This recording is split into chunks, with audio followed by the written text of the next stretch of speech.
আমার রাসূলের স্পর্শ পাইয়া সংস্পর্শ পাইয়া আমার রাসূলের সাহাবায়ে কেরাম যেমনিভাবে ঈমান এনেছে ওদের পদাঙ্ক অনুসরণ করে ওরকম যদি ঈমান মজবুত রাখতে পারে ওই মানুষগুলো হবে প্রকৃত ঈমানদার। কথা বলেন ঠিক না বেঠিক?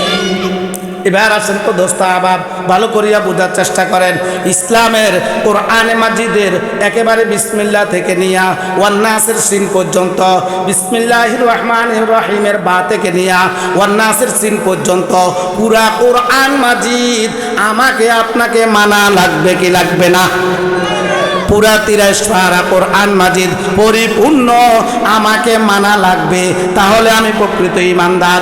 ও দোস্তরে, আল্লাহ আমি তোমার কোরআনের সবগুলা মানি, তবে 2-4টা আয়াত মানি না।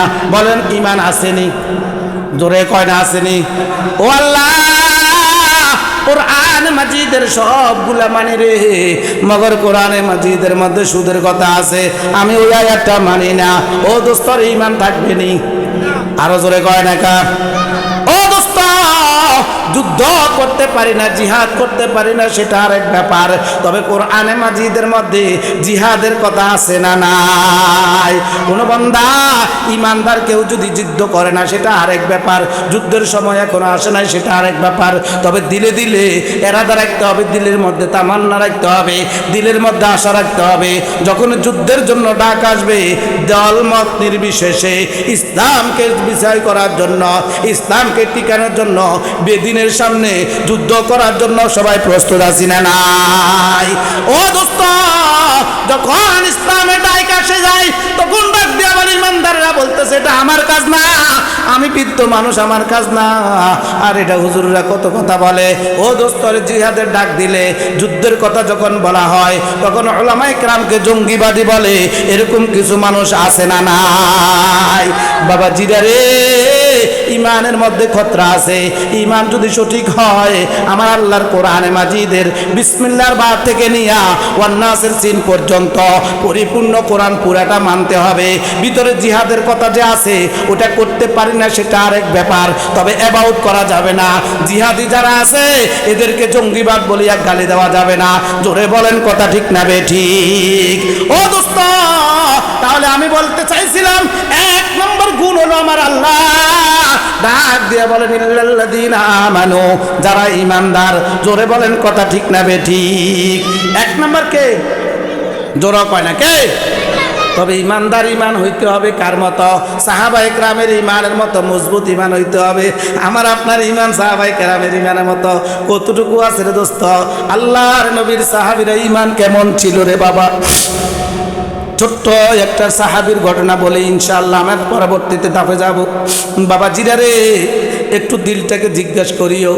আজকে বাড়িতে আসেন, আজকে বাড়িতে মাহফিল শেষ হওয়ার বাড়িতে যাইবা, বালিশের সাথে যখন মাথাটা লাগাইবা একটু দিলের মধ্যে একটু আওয়াজ দিও, দিলটাকে একটু জিজ্ঞাসা করিও সাহাবায়ে কেরাম দ্বীনের জন্য, ইসলামের জন্য কি কষ্ট করেছে, ঈমান তাদের কেমন মজবুত ছিল, আমার আপনার ঈমানটা কেমন মজবুত, আমার আপনার ঈমানটা কেমন রে বাবা? ডাক দিয়ে বলে, কিরে বাবা নামাজ পড়োস না কা, কি হবে তোমার? কয় যা হওয়ার একটা তো হবে। আমি ওই বাবাকে বলতেছি রে বাবা, একটা হওয়ার আগে 12টা বাজাইয়া দিবে। জোরে বলেন কথা ঠিক না বেঠিক? আপনাদের এই মসজিদ থেকে, এই বাজার রাস্তা থেকে মসজিদটা কত মিটার হবে? এই রাস্তা থেকে মসজিদ সর্বোচ্চ কত গজ হবে দোস্ত? বলেন না কত গজ হবে? 20 গজ হবে কিনা জানি না, মনে হয় না 20 গজ হবে। ও দোস্তরে, তোমার ঈমান তুমি দাবি করো, এই রাস্তা দিয়ে যাও, মসজিদের ইমাম সাহেবের কেরাত তোমার কানে বাজে রে বাবা। এই রাস্তা থেকে ঈমানের টাইনা তোমারে মসজিদে নিতে পারে না, এই ঈমানের টাইনা তোমার দোকান থেকে মসজিদে নিতে পারে না। এই ঈমানে কিভাবে 30,000 পলসেরাত পার করাইবে? একটু দিল থেকে জিজ্ঞাসা করিও। দিল সারাদিন ওয়াজ শুনলেও ফায়দা হবে না রে বাবা। আল্লাহর নবী, মদিনার নবী ডাক দিল, উম্মতের দিলটাকে একটু জিজ্ঞাসা করিও, ঈমানটাকে একটু মজবুত করো। জাদ্দিদু ঈমানাকুম, জাদ্দিদু ঈমানাকুম।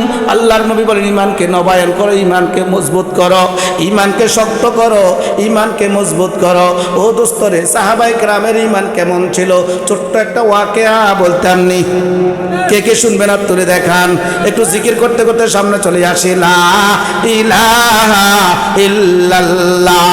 সামনে ফাঁকা জায়গা রাখবো না, একটু জিকির করতে করতে লা ইলাহা জোড়াই তো একটা ঐক্য করতে চাই। ঐক্য আপনারা চান? ঐক্য আপনারা চান? কেউ কেউ তো ঐক্য চায় না, ঐক্যরে বিনষ্ট করার চেষ্টা চলতেছে।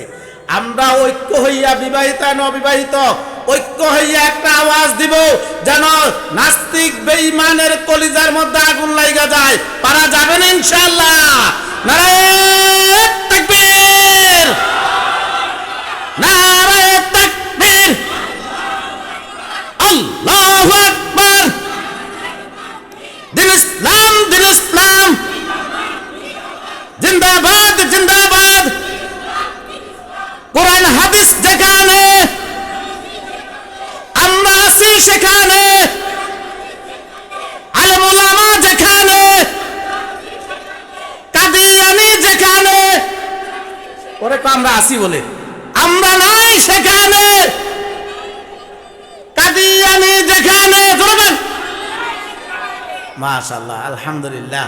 আল্লাহ তাআলা আমাদেরকে বুঝার তৌফিক দান করে বলি আমিন। লম্বা আলোচনা হবে না ইনশাআল্লাহ। আলোচনা ইতিপূর্বে অনেক চমৎকার আলোচনা করেছেন আমাদের পীর সাহেব হুজুর, অনেক বার্ধক্য বয়স যে সুন্দর বয়ান করেছেন। আমি আপনাদের কাছে কোরআনে মাজিদের 114টা সূরার মধ্য থেকে 103 নম্বর সূরা, ছোট্ট একটা কনিষ্ঠ সূরা তেলাওয়াত করেছি। আল্লাহ যদি তৌফিক দান করে এর আলোকে কিছু কথা বলবো। আল্লাহ তাআলা আমাদেরকে আমলের নিয়তে বসার তৌফিক দান করে বলি আমিন। এই ছোট্ট একটা সূরা, সূরাটা মাক্কি সূরা। একটা জিনিস বুঝেন, আল্লাহ তাআলা কোরআনে মাজিদের 114টা সূরা দুই ভাগে বিভক্ত। কিছু সূরা আছে মক্কি সূরা, কিছু সূরা আছে মাদানী সূরা। মদিনায় হিজরত করার পর আল্লাহ তাআলার নবীর উপর যেই সমস্ত সূরাগুলো অবতীর্ণ হয়েছে, এই সূরাগুলাকে কোরআনের ভাষায় মাদানী সূরা বলা হয়। আর হিজরতের পূর্বে, হিজরতের আগে মক্কা নগরীতে যেই সমস্ত সূরাগুলা অবতীর্ণ হয়েছে, এই সূরাগুলাকে মাক্কি সূরা বলা হয়। তাহলে বোঝা গেল এই সূরাতুল আসরটা, একটু জিকির করে লা ইলাহা, জোরে লা ইলাহা, লা ইলাহা ইল্লাল্লাহ, লা ইলাহা, জোরে লা ইলাহা, লা ইলাহা ইল্লাল্লাহ, লা ইলাহা, জোরে লা ইলাহা,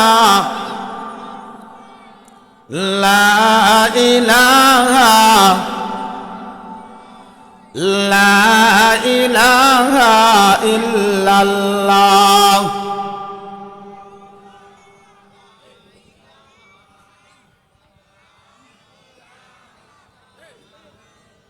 লা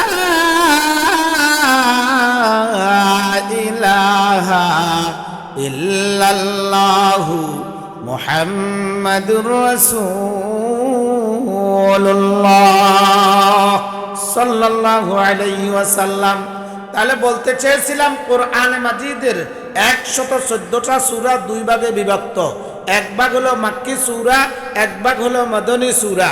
মদিনায় যে হিজরতের পরে যেগুলা নাজিল হয়েছে, এই সূরাগুলাকে মাদানী সূরা বলে। হিজরতের পূর্বে মক্কা নগরীতে যেই সমস্ত সূরাগুলো অবতীর্ণ হয়েছে, ওই সূরাগুলোকে মাক্কি সূরা বলে। এই সূরাতুল আসরটা কোরআনে মাজিদের 114টার মধ্যে 103 নম্বর সূরা। এই সূরাটা মাক্কি সূরা। এই সূরাটা অবতীর্ণ হয়েছে মক্কা নগরীতে। একটু আওয়াজ দিয়ে বলেন সুবহানাল্লাহ। এই সূরার মধ্যে 3টা আয়াত। কয়টা আয়াত? একটু সবাই জোরে বলেন, কয়টা আয়াত? এই 3টা আয়াত বিশিষ্ট একটা সূরা, বড় মারাত্মক একটা সূরা। যদিও কোরআনে মাজিদের একেবারে কনিষ্ঠ একটা সূরা, ছোট একটা সূরা, কিন্তু এই সূরার আজমত, এই সূরার মুহাব্বত, এই সূরার দক্ষতা, এই সূরার ভিতরে যেগুলা আছে, এগুলা যদি হযরত ইমাম শাফিঈ রাহমাতুল্লাহ আলাইহি বলেন, আল্লাহ তাআলার পুরা কোরআন মাজিদ না দিয়াও যদি সূরাতুল আসরটা দিত, আল্লাহর বান্দারা যদি সূরাতুল আসরের উপর তেলাওয়াত করে, এর অর্থ বুঝে এর উপর যদি আমল করত, তার জান্নাতে যাওয়ার জন্য সহজ হইয়া যাইত। তাহলে সূরাতুল আসরটা অনেক দরকারি সূরা, যদিও সূরাটা ছোট একটা সূরা, তবে এটার মূল্য, এটার ওয়েট, এটার ক্ষমতা এ অনেক বেশি। কথা বলেন ঠিক না বেঠিক? এবার আমি আপনাদের কাছ থেকে একটু জানতে চাই, কোরআনে মাজিদের আবারও বলি 114 সূরার মধ্যে এটা 103 নম্বর সূরা। আমার সাথে একটু বলেন এটা কত নম্বর সূরা? সবাই বলেন 100। এই সূরার মধ্যে 3টা আয়াতে কারিমা আছে। সবাই আমার সাথে বলেন কয়টা আয়াত আছে? 3টা আয়াত আছে। এই 3টা আয়াত বিশিষ্ট একটা সূরা, বড় চমৎকার একটা সূরা। আল্লাহ পাক রব্বুল আলামিন যদি তৌফিক দান করে এই সূরার মধ্য থেকে কিছু আলোচনা করব, আমলের নিয়তে আমাদেরকে বসার তৌফিক দান করুন। একটু আওয়াজ দিয়ে বলেন আমিন। সম্মানিত মুরব্বী বাবাজিরা, একটু মনোযোগ দিয়ে কথাগুলো শুনবো, কিছু নেওয়ার চেষ্টা ইনশাল্লাহ বসবো, কিছু দিলের কথা বলবো, দিলের কথা দিলে নিয়া কিছু কথাগুলো শুনবো ইনশাল্লাহ। কান সুখ করে একটু ডং ডং দেখে যাওয়ার কোনো দরকার নাই, কিছু কথা টপিক শব্দগুলো নেন আর ইমানটাকে তাজা করব। আগামীকাল থেকে নয়, এখান থেকে ওয়াদা করে যাওয়ার সময় থেকে ইনশাআল্লাহ আমল করব, পারবো ইনশাআল্লাহ। আল্লাহ পাক রব্বুল আলামিন বলেন সূরাতুল আসরের ওয়াল আসর, এখানে ওলামায়ে কেরাম আছেন, শুরুতেই আল্লাহ তাআলা ওয়াল আসর, এই যে ওয়াও জিগা, ওয়াও এটাকে ওয়াওয়ে কসমিয়া বলা হয়, অর্থাৎ কসমের ওয়াও। আল্লাহ পাক রব্বুল আলামিন কসম খাইয়া বলতেছেন, কিসের কসম? আসর, সময়ের কসম। সুবহানাল্লাহ কয় না? কিসের কসম খাইছেন আল্লাহ? সময়ের কসম খাইছেন আল্লাহ তাআলা। আমি বাবাজিদেরকে একটা কথা বলবো, আপনারা আমার দিকে একটু লক্ষ্য করেন। আমাদের গ্রামগঞ্জের মধ্যেও মানুষগুলা অনেক সময় কসম করে, করে কি করে না? আমি আপনি অনেক সময় কসম করি। কয় কেন করি? দুইটা জিনিস। এক নাম্বার, আমার যে কথাটা, এই কথাটারে গুরুত্ব দেওয়ার জন্য, এই কথাটাকে বিশ্বাসযোগ্য করার জন্য আমরা কসম খাই। কথা কয় না? চোর আউগারে ধরছে, সুপারি চোর, কি চোর? সুপারি চোর ধরছে, ধরি এবার মার দিবে, এই টাইমে বলতেছে কিরে তুই সুপারি চুরি করছ কিল্লাই, এ আসলে সুপারি চুর করে না, কিন্তু সন্দেহভাজন ভাবে ধরে বেড়াইছে। এখন এই লোকটা বলতেছে খোদার কসম দিয়া বলি আমি সুপারি চুরি করি নাই। এই কসম খাইছে কেন? ওই সুপারি চুরি করে নাই এই কথাটারে গুরুত্ব দেওয়ার জন্য। কথা কয় না ঠিক না বেঠিক? তাহলে কসম খাওয়া হয়, মানুষগুলা কসম খায় এ কারণে তার পরবর্তী যে কথাটা আছে এই কথাটারে গুরুত্ব দেওয়ার জন্য, এই কথাটারে বিশ্বাসযোগ্য করার জন্য, এই কথাটা যেন 100 সঠিক মনে করে, এই কথাটা যেন সবার কর্ণকহরে পৌঁছে, মানুষগুলা যেন এটারে পরিপূর্ণভাবে বিশ্বাস করে, এজন্য মানুষ কসম খায়। এবার বন্দা প্রশ্ন করে, আল্লাহ তুমি কেন কসম খাইছ? আল্লাহ বলেন আমিও এই কসম খাইয়া পরবর্তী যে কথাটা বলতে আসি এই কথাটা যে 100 সঠিক, এই কথা গুরুত্ব দেওয়ার জন্য কসম খাইছি। সুবহানাল্লাহ কর। এবার আল্লাহর বান্দা বলতে আসি, ভালো করে বুঝেন। ও আল্লাহ তুমি কসম খাইছো, আমি আপনিও কসম খাই। কার কসম? জোরে কর না, কার কসম? হিন্দু ভাইয়েরা কসম খায় বিদ্যার কসম, হিন্দু ভাইয়েরা কসম খায় ঈশ্বরের কসম, হিন্দু ভাইয়েরা কসম খায় ওই যে ভগবানের কসম, হিন্দু ভাইয়েরা কসম খায় মায়ের কসম, বিদ্যার কসম। মানুষগুলা কসম খায় এই জিনিসের, যেই জিনিসটা তার কাছে গুরুত্বপূর্ণ। কথা মনে বুঝাতে পারি নাই? আমাদের গ্রাম অঞ্চলের মা বোনেরা অনেক সময় দেখবেন কসম খা, আমার সন্তানের মাথা খাইয়া আমি কসম খাইতে আসি। কথা কয় না? এরকম কয় কি কয় না? মানে তার কাছে তার সন্তানটাই গুরুত্বপূর্ণ, এজন্য সে সন্তানের কসম খাইয়া বলতে আছে, ও আল্লাহ তুমি সময়ের কসম খাইছো, কারণটা কি?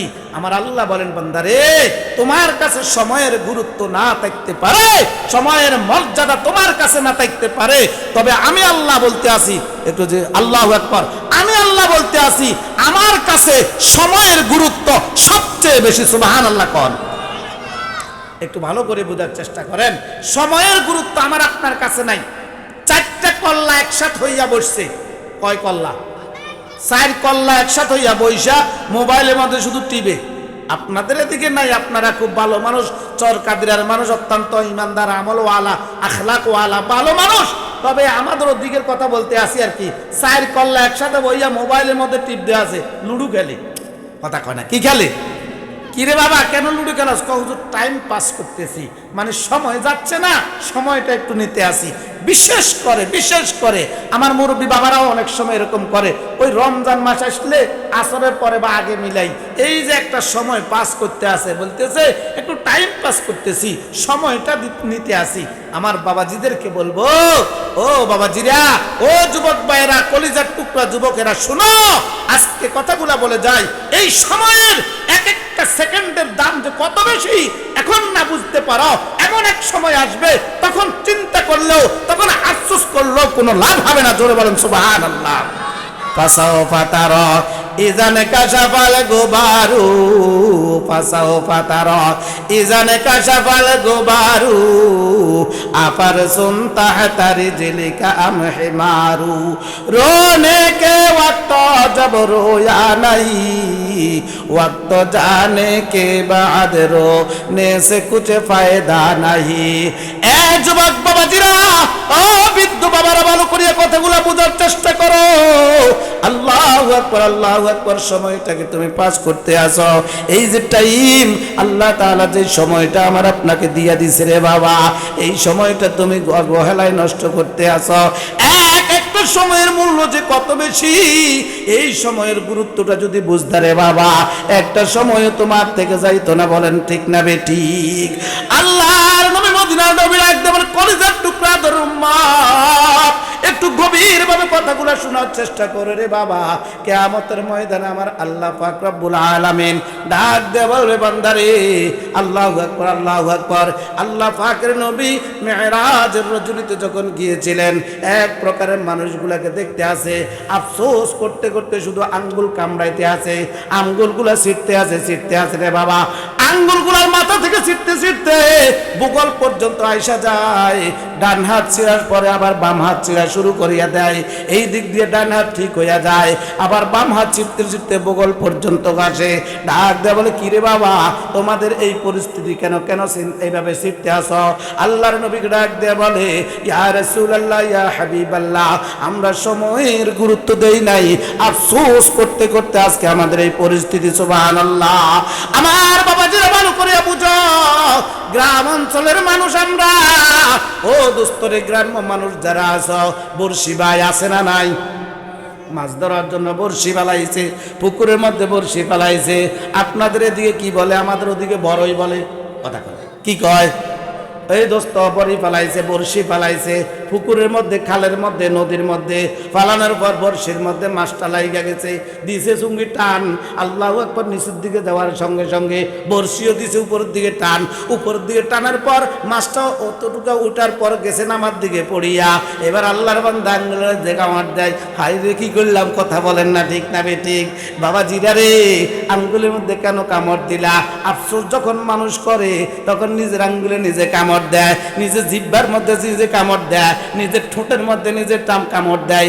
আল্লাহর নবী মদিনার নবী ডাক দিল, উম্মত, কিয়ামতের ময়দানে রে বাবা, যেই সমস্ত মানুষগুলা টাইম পাস করতেছ, এই এক একটা মিনিটের জন্য আফসোস করবারে, আইরে কেন এত সময় পাইলাম, আল্লাহকে কেন ডাক দিলাম না, ওই মালিকের নামটা কেন নিলাম না? একটু আওয়াজ দিয়া বলেন না সুবহানাল্লাহ। এ দোস্ত, এই জন্য আমার আপনার কাছে সময়টা মূল্যহীন হইতে পারে। আল্লাহ পাক রব্বুল আলামিন বলেন, বান্দারে, এই সময়ের এক একটা সময়ের যে কত দাম, এক একটা সময়ের যে কত মূল্য, আমি আল্লাহ কসম খাইয়া বলতে আছি, ওয়াল আস, সময়ের কসম, সময় বড় গুরুত্বপূর্ণ, সময় বড় দামি জিনিস। এ বৃদ্ধ বাবাজিরা, আপনারা একটু বলেন তো দেখি, পিছনে যেই সময়টা চলিয়া গেছে, আজীবন চেষ্টা করলে এই যৌবনের আর ফিরে পাইবেননি। অতীতকালে যেই সময়টা চলিয়া গেছে, জীবন দিলেও এই সময়টা আর পাওয়া যাবে না। আমরা যে ছাত্র ভাইদের মতো এক সময় ছিলাম, এখন হাজার চেষ্টা করলেও এরকম আর সময় কি আমাদের পাবেনি দোস্ত? জমানা বয়কাল রাতা নাহি, আল্লাহু আকবার কোন, জমানা বয়কাল রাতা নাহি, গুজশতা জমানা ফেরাতা নাহি, গুজশতা জমানা ফেরাতা নাহি। যেই সময়টারে বাবা চলিয়া যায়, এই সময় আর জীবনে খুঁজে পাইবা না, এই সময় আর তোমার জীবনে আর জুটবে না রে বাবা। এজন্য সময়ের গুরুত্ব দেওয়ার জন্য আমার মালিক ডাক দেওয়াল, ও পৃথিবীর মানুষ, ও সরকার দিনের মানুষরে ভালো করিয়া বুঝো। আমার মালিক ডাক দে বলে, বান্দা আমার কাছে সময়ের অনেক দাম, আমার কাছে সময়ের অনেক গুরুত্ব। এজন্য আমি আল্লাহ সময়ের কসম খাইয়া বলতেছি, ওয়াল আস ওয়াল আস, সময়ের কসম খাইয়া বলতেছি। কেন খাইছো রে মাওলা? সময়ের কসম কেন খাইতে আসো? আমার পরবর্তী কথাটারে একটু গুরুত্ব দেওয়ার জন্য, 100 সঠিক বলিয়া গুরুত্ব দেওয়ার জন্য আমি বাবাজিদেরকে বলবো, আমার আল্লাহর কথার মধ্যে কোনো ভুল আসেনি।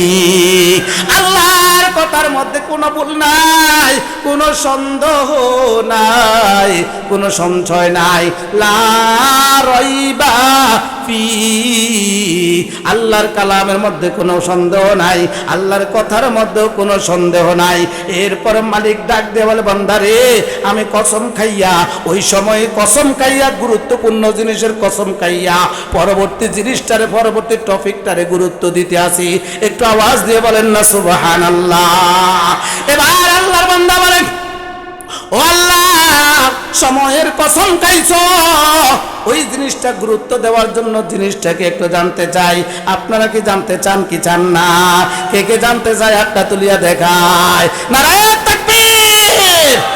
আল্লাহর বান্দা জিজ্ঞাসা করে, মালিক রে ওই সময়ের কসম খাইয়া যেই কথাটা তুমি গুরুত্ব দিয়া বলতে চাও ওই জিনিসটা বলো। আল্লাহ পাক রব্বুল আলামিন বলেন, ইন্নাল ইনসানা লিরাব্বিল ইনসানা, ওই নিশ্চয়ই সমস্ত মানুষগুলা, আল্লাহু আকবার আল্লাহু আকবার, ক্ষতিগ্রস্তের মধ্যে আছে।